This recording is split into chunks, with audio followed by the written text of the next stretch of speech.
प्रधानमंत्री नरेंद्र मोदी गुरुवार को देवभूमि आए और रुद्रपुर में एक जनसभा को संबोधित किया। इस दौरान पीएम ने राष्ट्रीय मुद्दों से लेकर स्थानीय मुद्दों पर भी कांग्रेस को खूब कोसा और उत्तराखंड में 5वें धाम का ऐलान कर दिया।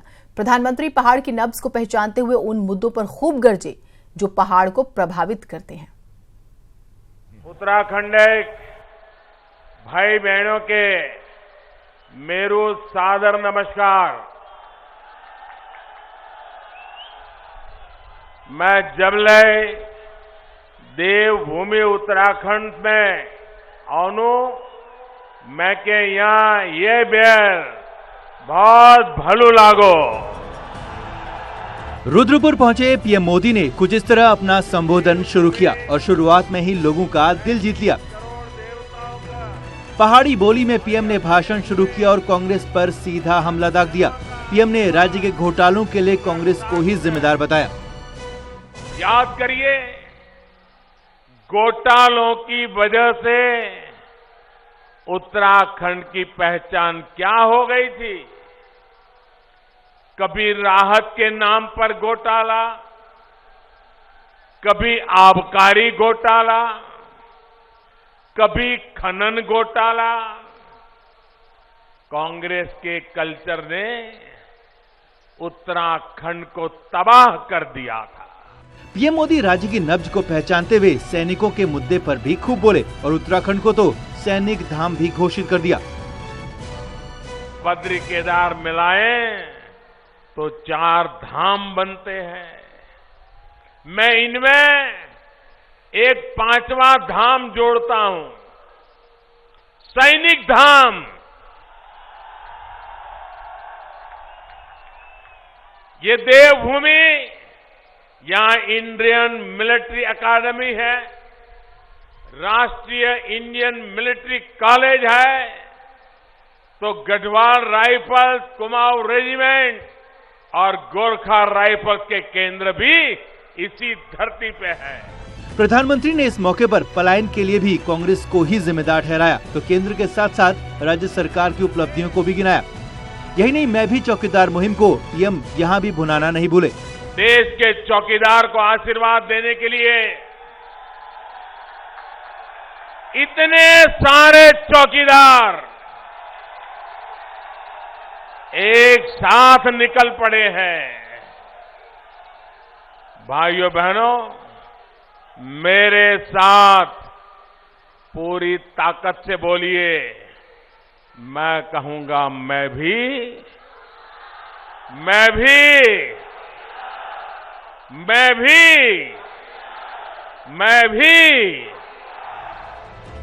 कुल मिलाकर प्रधानमंत्री ने राज्य में बीजेपी की कैंपेनिंग को जबरदस्त धार दी और न सिर्फ राष्ट्रीय मुद्दों को रुद्रपुर में रखा बल्कि स्थानीय मुद्दों से भी जनता को लुभाने की पूरी कोशिश की।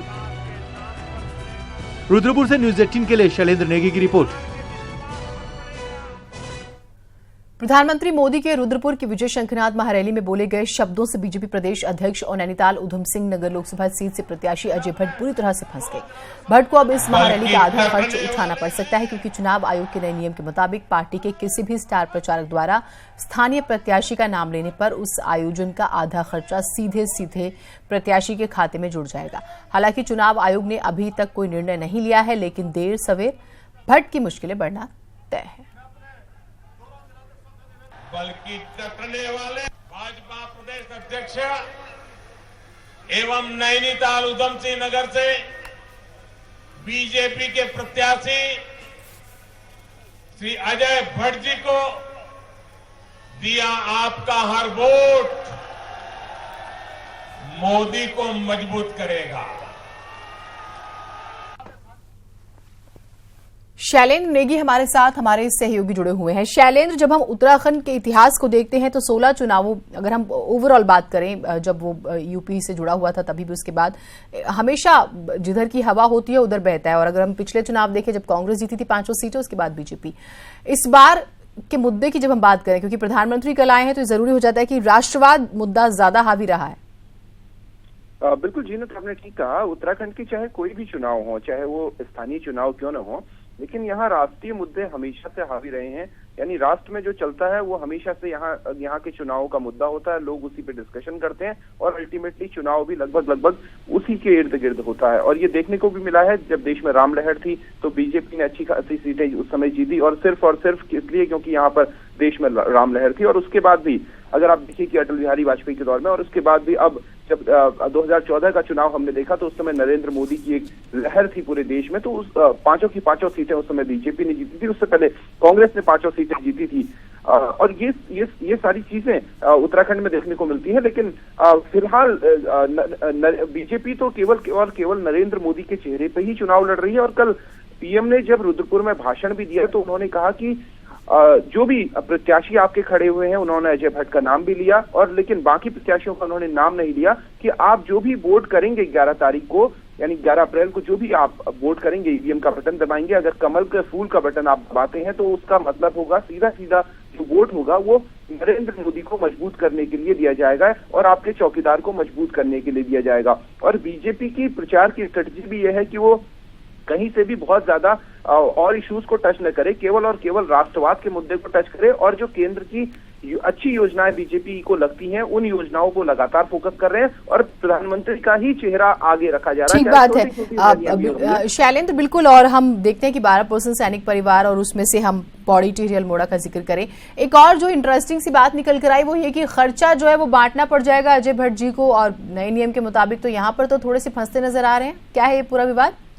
जी जरूर, चुनाव आयोग ने क्योंकि ये कहा है कि जो भी स्टार प्रचारक स्थानीय प्रत्याशी के चुनाव प्रचार में आएंगे, अगर वो स्थानीय प्रत्याशी का नाम लेते हैं तो जरूर इसका खर्च जो है आधा खर्च, उस बड़े कार्यक्रम का आधा खर्च जो है स्थानीय प्रत्याशी के खाते में जुड़ेगा। अन्यथा इस जो रैली का खर्च है वो पार्टी के खाते में जुड़ता है, इस तरीके का नियम है। लेकिन अब प्रधानमंत्री ने नाम ले लिया तो आप मान के चलिए जो अजय भट्ट जो स्थानीय प्रत्याशी हैं उनकी एक खर्च की लिमिट चुनाव आयोग की तरफ से तय की गई है, 70 लाख रुपए वो खर्च कर सकते हैं अपने चुनाव प्रचार में।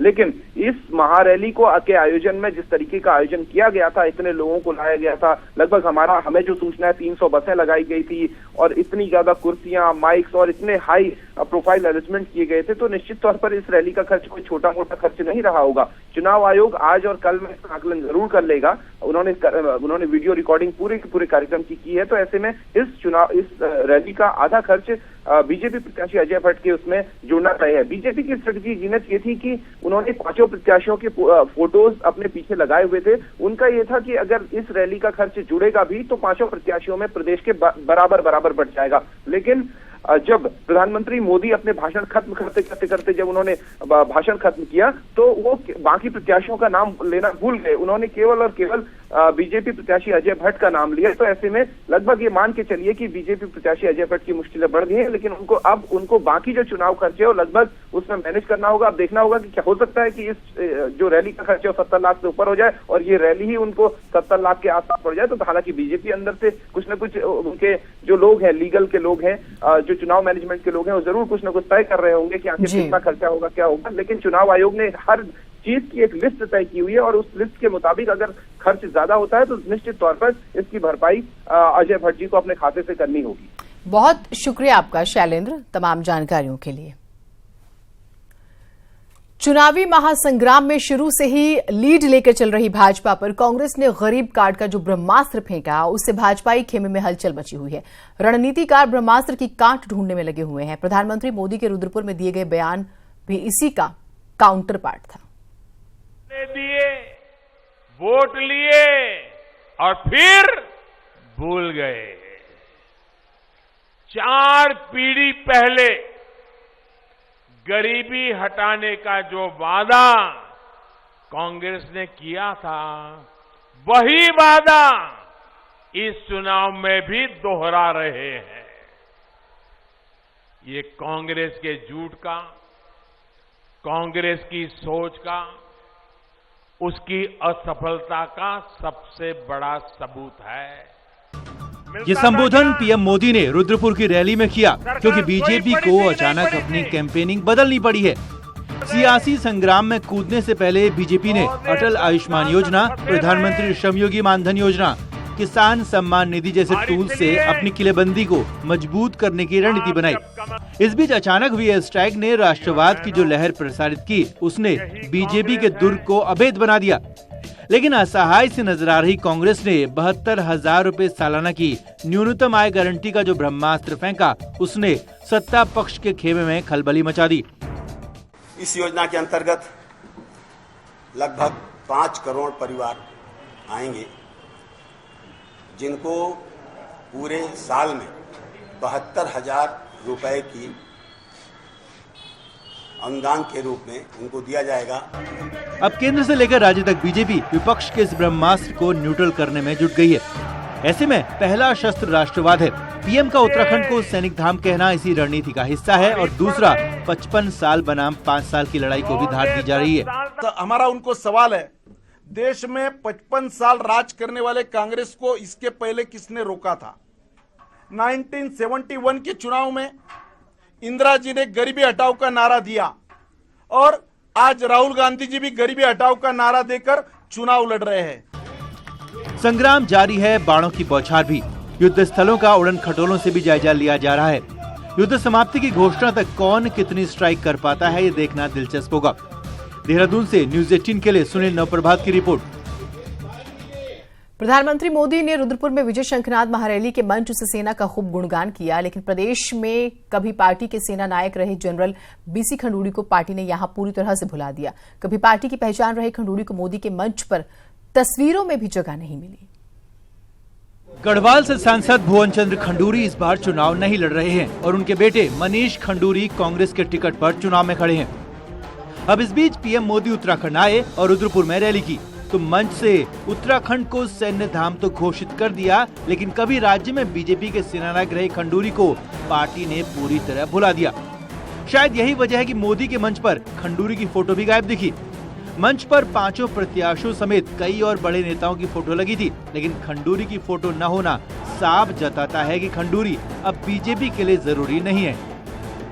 ये एक चुनाव आयोग के वहाँ से एक नियम आ गया है, अगर फोटोग्राफ लगा रहता है, ये कल्पना की जाती है कि आप उनके प्रचार में आए हैं। नाम लेने पर यह कल्पना की जाती है आप उनके प्रचार में हैं, इसलिए इस तहत लगाया गया है, बाकी उससे कोई मतलब नहीं था ऐसा। वहीं कांग्रेस ने बीसी खंडूरी की तस्वीर के ना होने को उनका अपमान बताया है और कहा कि बीजेपी ने साफ कर दिया है कि ईमानदार खंडूरी अब उनके लिए नहीं है जरूरी। भारतीय जनता पार्टी ने नारा दिया था कि खंडूरी है जरूरी, लेकिन अब उनका इस्तेमाल कर लिया और अब उनको दरकिनार कर दिया। वो हो सकता है वो भाजपा के लिए आज जरूरी ना हो, लेकिन उत्तराखंड के लिए खंडूरी आज भी जरूरी है और देश के लिए भी जरूरी है। बीजेपी ने कई बार जो है उनको यहाँ पर भुनाया है, उनके नाम पर चुनाव लड़ा है, फतेह भी हासिल की है। तो ऐसे में अगर खंडूरी जी का वहाँ पोस्टर बैनर्स में खंडूरी जी की पिक्चर नहीं होनी, तो ये साफ दर्शाता कि कहीं ना कहीं ये जो खाई है ये बढ़ती जा रही है। अब राहुल गांधी की 6 अप्रैल को होने वाली रैली में बेटे के साथ बीसी खंडूरी के भी कांग्रेस के मंच पर आने की चर्चाएं जोर पकड़ रही हैं और उस पर बीजेपी की रैली से खंडूरी की तस्वीर तक का गायब होना और फिर कांग्रेस का खंडूरी के समर्थन में खड़े हो जाना बहुत कुछ सीधे ही कह जाता है। पोस्टर और बैनरों पर किसकी तस्वीर लगनी है और किसकी नहीं, ये पार्टी का आंतरिक फैसला जरूर हो सकता है, लेकिन खंडूरी की तस्वीर जिस तरीके से मंच के मुख्य पोस्टर से गायब दिखी, उससे एक बात तो साफ है कि बीजेपी के लिए अब खंडूरी जरूरी नहीं रह गए हैं। कैमरा पर्सन अमृत कुमार के साथ शैलेंद्र सिंह नेगी, न्यूज़ 18 रुद्रपुर। इसी बीच देहरादून से बड़ी खबर आ रही है। 16,80,000 का कैश बरामद हुआ है। रुद्रप्रयाग, हरिद्वार, पिथौरागढ़ में सर्विलांस टीमों ने कार्रवाई की है। रुद्रप्रयाग में 4 लाख, हरिद्वार में 5 लाख और पिथौरागढ़ में 6,68,000 रुपए कैश जो है वो बरामद हुए हैं। प्रदेश में अभी तक 1,37,00,000 रुपए का कैश पकड़ा जा चुका है।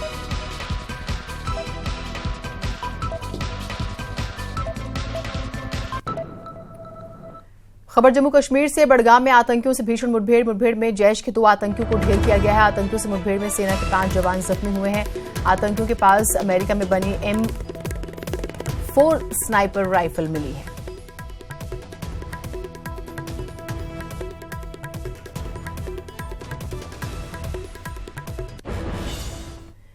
यूकेडी ने निवर्तमान गढ़वाल सांसद भुवन चंद्र खंडूरी पर राजनीतिक बेईमानी का आरोप लगाया है। श्रीनगर गढ़वाल में एक प्रेस कॉन्फ्रेंस के दौरान यूकेडी के गढ़वाल लोकसभा प्रत्याशी शांति प्रसाद भट्ट ने पूर्व सीएम बीसी खंडूरी पर आरोप लगाते हुए कहा है कि उन्हें अपने क्षेत्र की जनता की कभी चिंता नहीं रही और वो केवल अपने परिवार को राजनीति में सेट करने की सोचते रहे। शांति प्रसाद ने कांग्रेस और उसके प्रत्याशी को बीजेपी की बी टीम बताया। भुवनचंद खंडूड़ी जिसे पप्पू कह रहे थे और अपने बेटे को पप्पू की गोद में बैठा दिया, तो ये दिखाता है कि भुवनचंद खंडूड़ी भी अखंड राजनीतिक बेईमानी में उतर आए हैं। उनको अपने परिवार को सेट करना है, बेटी को विधायक बना दिया है, कांग्रेस में बेटे को सांसद बनाने का ख्वाब देख रहे हैं। देखना तो जनता को है कि ये उछल कूद जो बंदरों की तरह इन दोनों राष्ट्रीय पार्टियों के नेताओं ने मचाई हुई है, ये उत्तराखंड के लिए लड़ रहे हैं या अपने परिवार को बचाने के लिए। लोकसभा के महासमर में टिहरी लोकसभा सीट पर कांग्रेस ने प्रीतम सिंह को अपना चेहरा बनाया। 4 बार के विधायक और वर्तमान पीसीसी चीफ पहली बार लोकसभा संग्राम में कूदे हैं और उनके सामने सबसे बड़ी चुनौती अपने कभी चुनाव नहीं हारने के रिकॉर्ड को बनाए रखने की है। देहरादून, टिहरी और उत्तरकाशी जिलों में फैली टिहरी लोकसभा सीट पर राज परिवार का ही बोलबाला रहा है, लेकिन इस बार राजनीतिक घराने के धुरंधर और वर्तमान कांग्रेस प्रदेश अध्यक्ष प्रीतम सिंह यहां से किस्मत आजमा रहे हैं। प्रीतम सिंह 4 बार के विधायक हैं और आज तक कोई चुनाव नहीं हारे। उनके पिता गुलाब सिंह यूपी में कई बार विधायक रहे और जौनसार बावर के निर्विरोध नेता भी रहे। देखिए, प्रीतम सिंह बहुत अनुभवी कैंडिडेट हैं। उन्होंने 4 बार जो उत्तराखंड में विधानसभा का चुनाव लड़ा है और लगातार जीते हैं। हालांकि वो लोकसभा में पहली बार लड़ रहे हैं, उनके लिए चुनौती तो है, लेकिन जिस हिसाब से उनके पिछला रिकॉर्ड देखा जाए तो इसमें जीत हासिल कर सकते हैं। अब प्रीतम सिंह जौनसार बावर क्षेत्र में तो बड़ा कद रखते हैं और उनका वहाँ वर्चस्व भी है, लेकिन टिहरी और उत्तरकाशी में वो जनता के बीच कम ही रहे हैं। ऐसे में लोग उन्हें पीसीसी चीफ के तौर पर तो जानते हैं, लेकिन प्रीतम सिंह को टिहरी और उत्तरकाशी के इलाकों में खासी दिक्कत हो सकती है। लिहाजा उनके सामने कभी चुनाव ना हारने की बड़ी चुनौती है। ये जो टिहरी और उत्तरकाशी का ज्यादातर इलाका उनसे परिचित नहीं है। हाँ, पीसीसी के चीफ के रूप में कुछ लोग अब उनको जानते हैं, नाम सुना है, लेकिन वो इतना ज़्यादा सक्रिय नहीं रहे और उनकी ये सक्रियता न होना उनके लिए सबसे बड़ी चुनौती है। बीजेपी की तरफ से 2 बार की सांसद माला राज्यलक्ष्मी ताल ठोक रही हैं, जिन पर राज परिवार का ठप्पा है। ऐसे में टक्कर बेहद कड़ी है और खास तौर पर ये देखना दिलचस्प होगा कि क्या प्रीतम सिंह फिर चुनाव जीतकर बाजीगर बनेंगे या उन्हें मिलेगा पहली हार का बड़ा झटका। टिहरी से न्यूज़ 18 के लिए सौरभ सिंह की रिपोर्ट। निर्वाचन आयोग ने उत्तराखंड के वोटर्स की फाइनल लिस्ट जारी कर दी है। पिछले 5 साल में उत्तराखंड में 6,35,000 मतदाता बढ़े हैं। यहां प्रदेश में अब मतदाताओं की कुल संख्या 77,65,000 हो गई।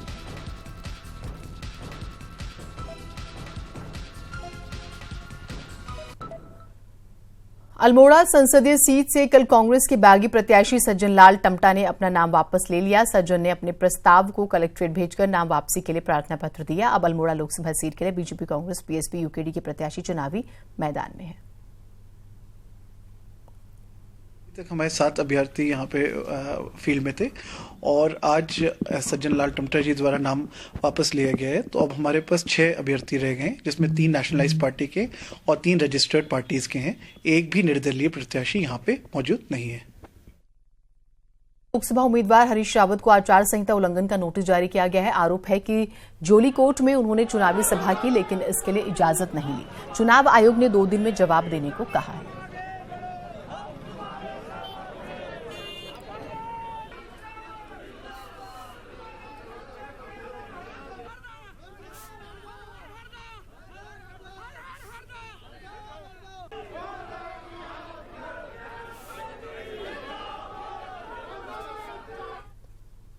हल्द्वानी से बड़ी खबर आ रही है। हल्द्वानी मोदी के बाद अब अमित शाह की भी रैली होगी। बीजेपी अध्यक्ष अमित शाह की 7 अप्रैल को रैली तय है। हल्द्वानी में अमित शाह की रैली और तैयारियों में बीजेपी जुट चुकी है। और हल्द्वानी बीजेपी प्रत्याशी अजय भट्ट आज काशीपुर में चुनाव प्रचार प्रसार करेंगे। 6 तारीख को राहुल गांधी की भी रैली है। 7 तारीख को अमित शाह की जो है वो रैली रखी गई।